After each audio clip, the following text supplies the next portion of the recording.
For the temporalis, now that we're going to do some massage techniques for it, what I'm going to get the client to do is clench down, and that way you can find where the muscle is. Now, of course, you wouldn't do this in treatment, but as you're practicing, this is just a nice thing to do. So I can feel that it's firing right here. Get the client to relax, and then you could just do some nice cross fiber techniques around the temporalis, and we're going to go around the entire fan here. And just, yeah, nice cross fibers. And with this one, you can use a reasonable amount of pressure, but this is something when you practice it, just try some different pressures with the person you're practicing on and see how they react.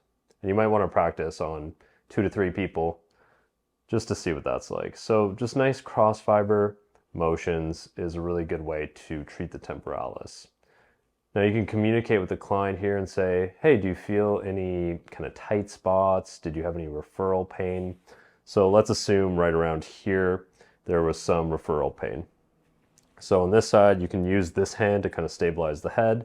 And then you take 2 fingertips to localize the trigger point or tender point. And then you would just hold there for a couple of seconds. Perhaps it might take 30 to 90 seconds. It's hard to say. And you can do some nice kind of subtle circles in the area to relax the musculature and get the client to take some deep breaths in and out, which also will help to relax things. And then once they feel that the referral pain has subsided, you can kind of ease off that technique and maybe just do a nice broad stretching stroke. So don't forget with the temporalis that you want to work both sides. And you also want to work around the entire anterior, middle, and posterior portion of the fan. For a myofascial activation style muscle release of the temporalis, a nice technique to do is to rotate the head. And then once you're on the fan of the muscle here, if in this position you want to feel it out, get the client to clench their jaw, so you can feel where it fires and you'll know that's the temporalis. So we have this whole fan here. And a nice technique to do here is you can do some spreading. Make sure to be sensitive around the hair. So you can do it with fingertips or you can do it with thumb as well.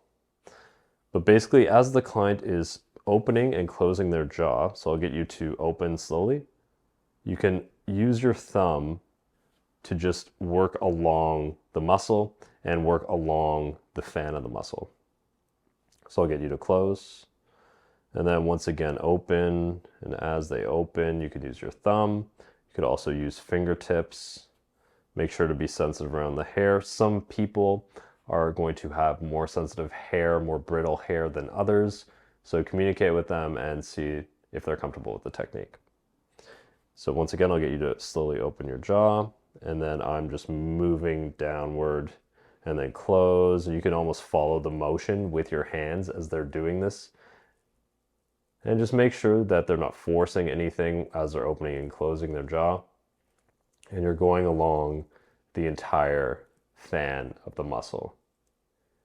This is a really nice one. You don't want to overexert the client, but you can do one more pass maybe where you are frictioning gently along the muscle belly as they're opening and closing. And I find this really works well for creating more range of motion in not only the TMJ, but also in the entire jaw and also through the masseter.